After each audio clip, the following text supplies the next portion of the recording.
Sunny, did you see the news about the Lantern Festival parade in Taitung this year? It seems like it has sparked quite a bit of controversy again.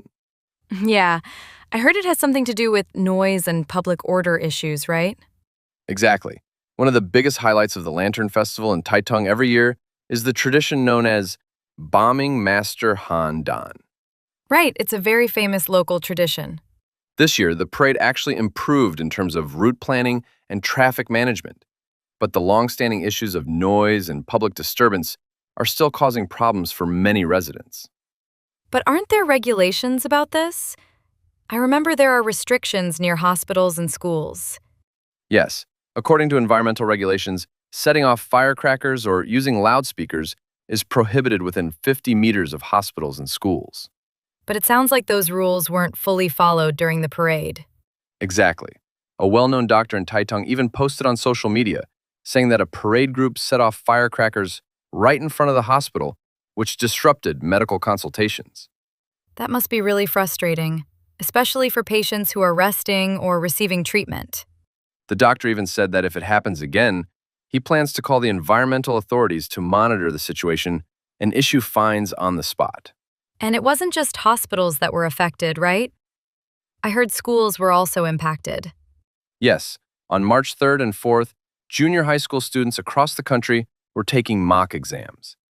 A school in Taitung even handed out earplugs and installed soundproof windows to reduce the noise.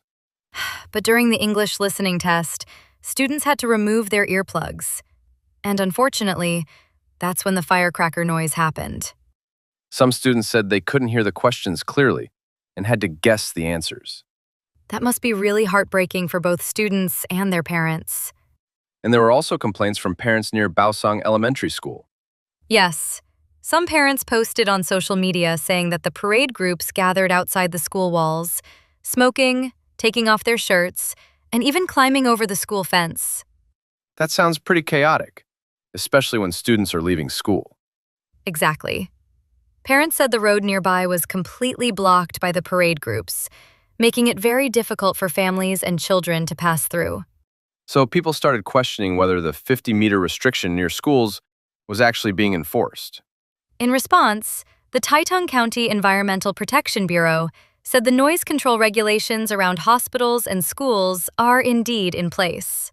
However, judging from this year's situation, it seems that traffic control and enforcement are still not enough to restrain some of the disorderly behavior during the parade.